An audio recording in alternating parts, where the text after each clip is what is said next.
Hello everyone, welcome to the ITLS Academy. Today we are going to perform another experiment, that is your ion exchange chromatography. Okay, so before starting the experiment, we have to know the some basic of that chromatography. Before learning what is that ion exchange chromatography, we have to know that what is the chromatography. Okay, so chromatography is simply defined as a separation of the component from their mixture, and suppose that we have a mixture, and from that mixture we have to separate the component. Then we use a chromatography. These chromatography are of different type like TLC, thin liquid chromatography, paper chromatography, column chromatography, gas chromatography, and exchange chromatography. So there are the different types of the chromatography, but in all the type of the chromatography, one thing is same, that is a one will be a stationary phase and one will be a mobile phase. Okay, so in a stationary phase, the component is separated, and by using a mobile phase, we can separate the component. Now come to the topic, that is your ion exchange chromatography. Simply, ion exchange chromatography is defined as it is a separation of the component on the basis of their charge molecules. Okay, and here we use the resins. Resins are either positive charge or either negative charge.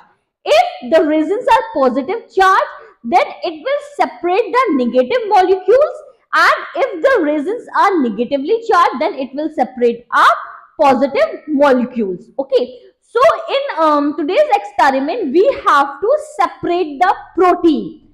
So for this, we are going to do a anion exchange chromatography.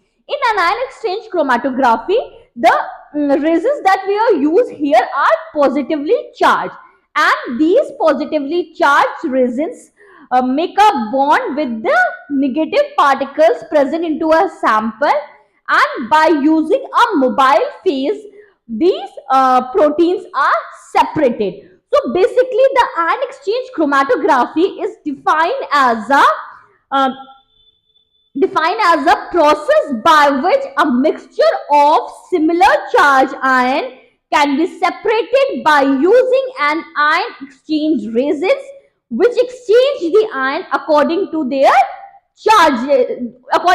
relative affinity, that I already told you. According to the charge particles, the separation of the component take place. Now, this ion exchange chromatography based on a principle, that is reversible exchange of the ion between the ion present in a solution and those present in the ion exchange resins. Okay, here the separation take place reversible. Okay, suppose that if we have a resins which are positively charged, then obviously opposite attract each other, so the positive charge resins only attract the negative particles present into the mixture or present into a solution, and then it will separate the negative ions. Now, if the resins are positive, then obviously it will separate only a negative ion, and if the resins are negative, then it will separate a positive ion. So these are the basic definition of the ion exchange chromatography. See, this ion exchange chromatography are very similar to the column chromatography. Here we use a column, but the difference between the column chromatography and the ion exchange chromatography is a resin. Okay, the separation which are based on ion. This is a basic difference. Now, this column are packed by a wet packaging. In column chromatography, we pack the column by two way. Either we pack it by a wet packing, or either we pack it by a dry packing. In wet packing, what we have to do, we take a chemical and mix it with the uh, mix it with the mobile phase, and then we packed it inside the column. And in dry packaging, what we have to do, we pour the chemical inside the column, then after that we add a mobile phase. But in ion exchange chromatography, we pack the column by a wet packaging method, in which what we have to do, we take a resins, and here the resins is DAE cellulose. It is a anion resins. That means that it will separate the protein molecule present into the sample. Now this DAE cellulose mixed with the mobile phase, that is your water. Okay, then we make a solution, and then after that we pour it into it. Before packaging of this column, we have to degas the column. Okay, so the method of the degassing is that we take a methanol, and then we pour these methanol into the column and leave it for a 10 minutes, so that the column will degassed. Okay, now I'm going, first of all I am going to pour this methanol into the column.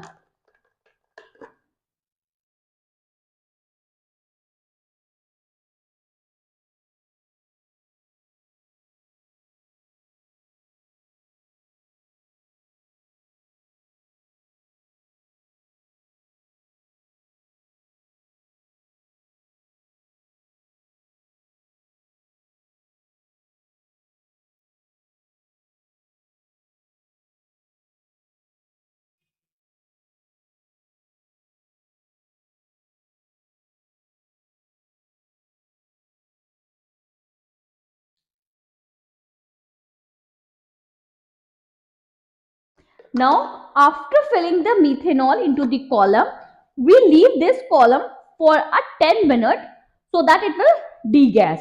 Now, in ion exchange chromatography, again we have a two phase. One is your stationary phase, and another one is your mobile phase.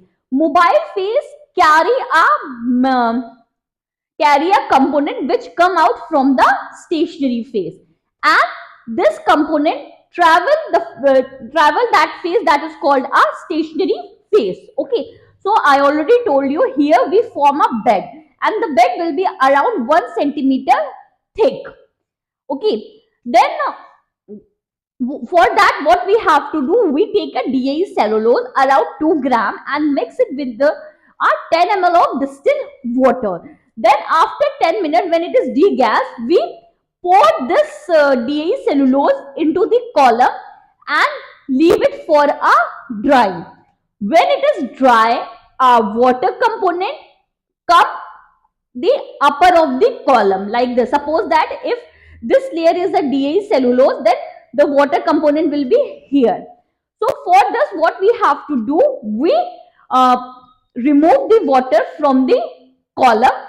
Then after that, we have to prepare a 4 buffer solution of NaCl of different concentration.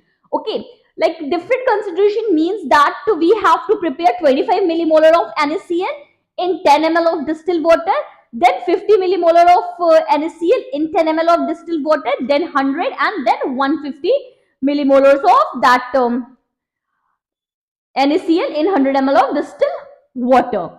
Okay, then after that, one by one, we pour this after pouring the sample into the column, one by one we pour the NaCl into the column of different concentration, and the component which have an affinity to bind with that concentration of the NaCl will come out with the NaCl, and that's how we separate the component from a mixture.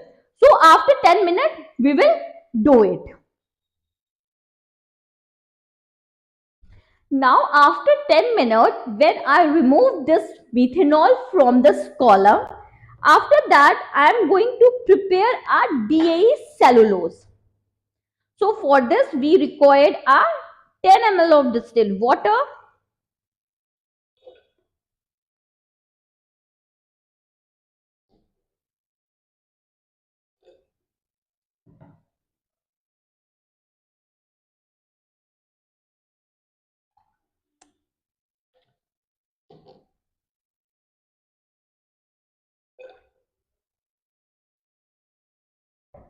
This is a DI cellulose, 10 ml distilled water. Then I am going to weigh a 2 gram of DI cellulose.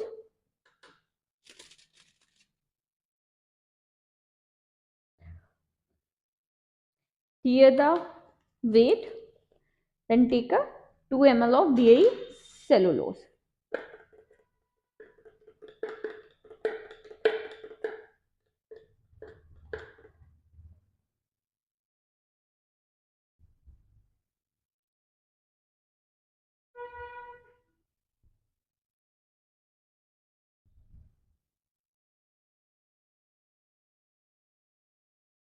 So this is 2 gram.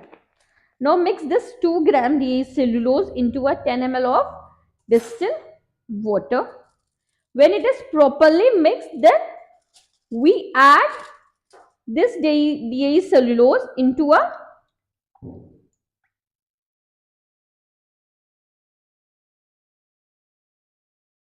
column.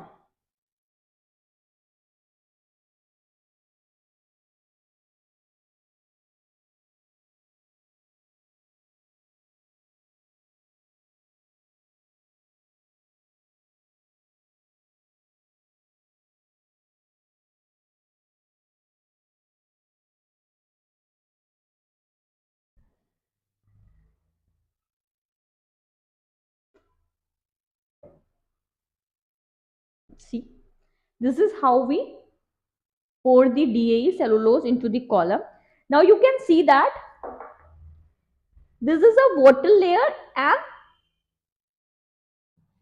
just below the water layer, the DI cellulose layer are there.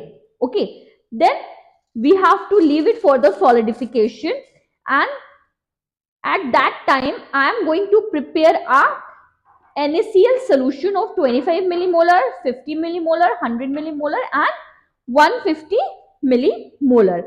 Okay, so for this again we use a formula. The formula is weight is equal to molecular weight multiplied by molarity multiplied by volume taken and divided by 1000. Here we divided the weight with the 1000 because the volume are given in ml and the unit of the molarity is always in liter. That's why we are divide this formula with the 1000 value.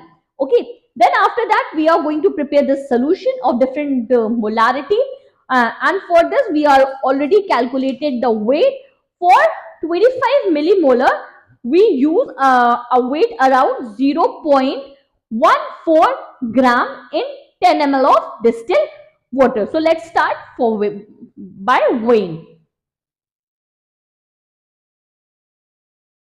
First of all, I am going to take a weight for a 25 millimolar. For this we required 0.14 gram of NaCl.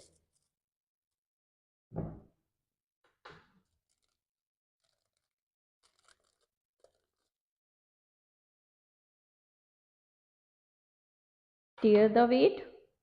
Then take a weight of NaCl. 0.14, sorry, 0.014.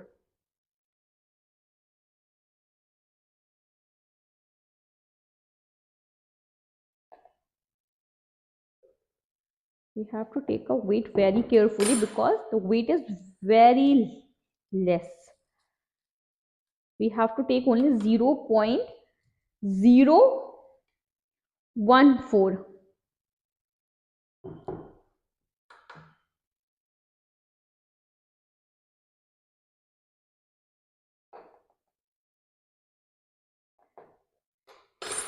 So it is 0.014 gram. Now put it into this. Then for 50 ml, for 50 millimolar, we have to require a weight 0.029.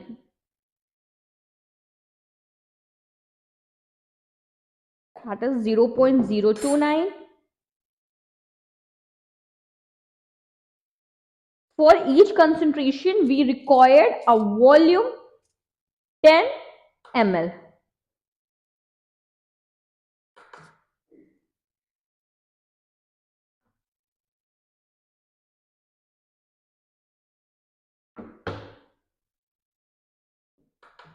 Now next, for 100 millimolar, we required 0.058.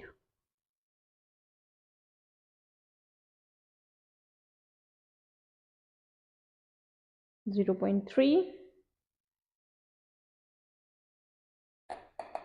Now it is 0.058. Now at last, for 150 millimolar, we required 0.087.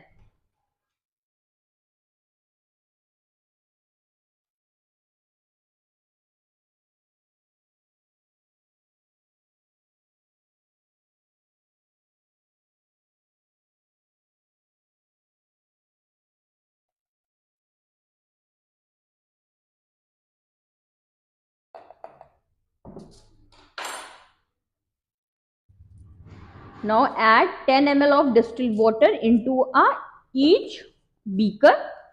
Then we get a 10 volume, 10 ml volume.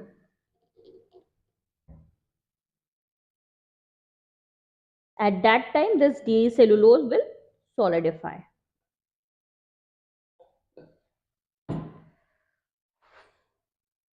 First,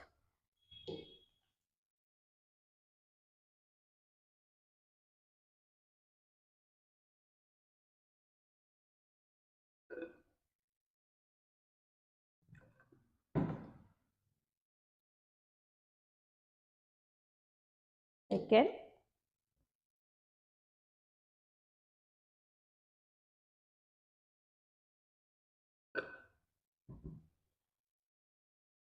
third,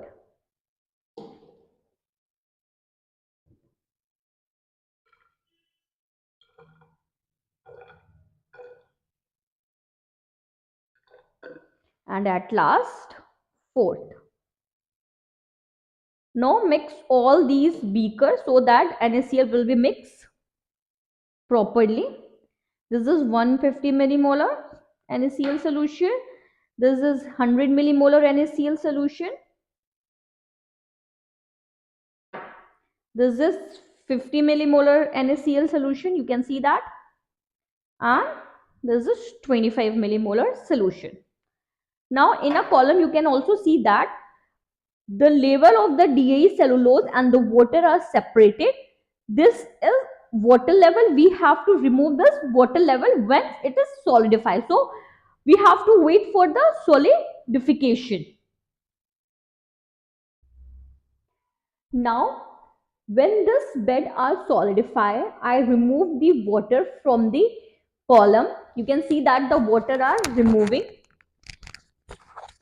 When the water are completely removed, then after that 1 ml of the sample will be added, and along with it 1 ml of 25 millimolar of NaCl will be added. And when it is completely come out from the column, then after that 1 ml of this 50 molar of NaCl will be added, and then 100, and then 150. Okay, so the water are completely removed from the column.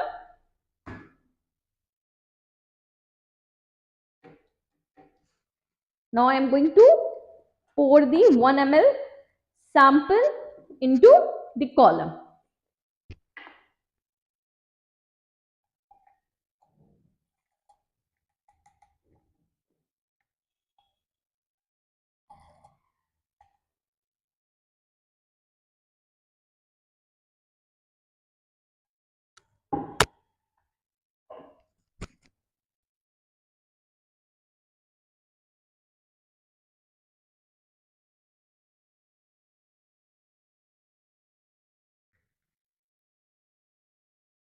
Then after that 1 ml of 25 millimolar of NaCl will be loaded into the column.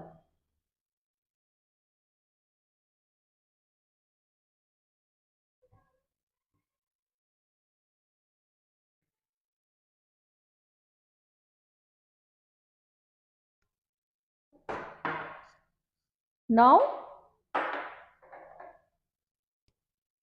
just start the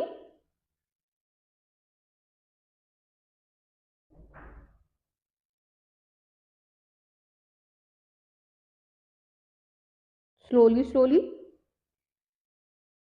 The protein which have a greater affinity with the 25 millimolar of the NaCl solution will come out with the 25 millimolar of NaCl solution, and again the protein which have a more affinity with the 50 millimolar of NaCl solution will come out with the 50 millimolar of NaCl solution. Okay, when it completely come out, then after that we will again pour the 50 millimolar of the solution. Okay, so when you are preparing the column, one thing or you can also do for the filtration purpose, at the bottom of the column, first of all you can fill the sand layer and then a cotton layer, then after that you will prepare a bed. Okay, this will help you in a filtration process. So you can see that it come out.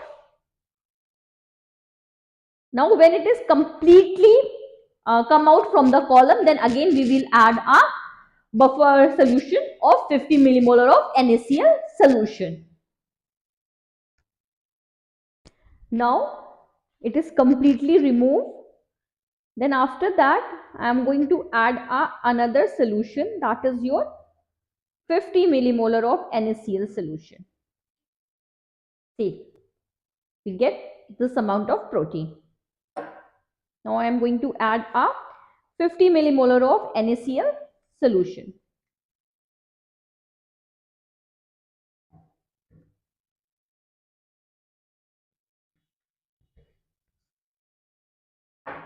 And then after 50 millimolar, I am going to add a 100 millimolar of NaCl solution. So the protein that have a greater affinity with the 50 millimolar of NaCl solution or 50 millimolar of buffer solution will come out with that buffer. Okay, now these protein can be used for a further investigation like protein estimation and the enzyme assay, or you can also see the activity of the enzyme. Here you can see that it is removing. Then after that we are going to add a 100 millimolar of NaCl solution.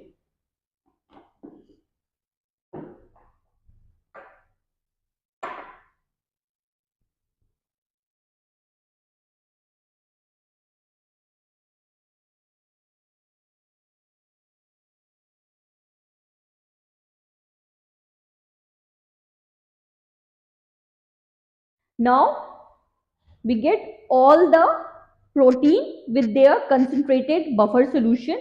This is 25 millimolar, this is 50 millimolar, this is 150 millimolar, and this is 100 millimolar, and this is 150 millimolar. Okay, so this is how we perform the ion exchange chromatography, and the resins that we are use is a DAE cellulose, that is your anion exchange resins. You can use another resin also, it depends upon the charged particle that you have to separate. Okay, if you have to separate a positive charge ion, then you have to use a negative charge resin, and if you have to separate the positive negative charge ion, then at that case you have to use a positive resins. So this is how we perform the ion exchange chromatography. I hope you will understand, but if you have any query related to this topic, you can ask me in a comment box, or for a further detail you can follow the ITLS Academy on different platforms, that is Instagram, Facebook, Twitter, YouTube, and WhatsApp and LinkedIn, and subscribe our channel ITLS Academy on YouTube and get our app from a Google Play, and visit our website www.itlsacademy.com. Thank you so much. Please like, share and subscribe our channel.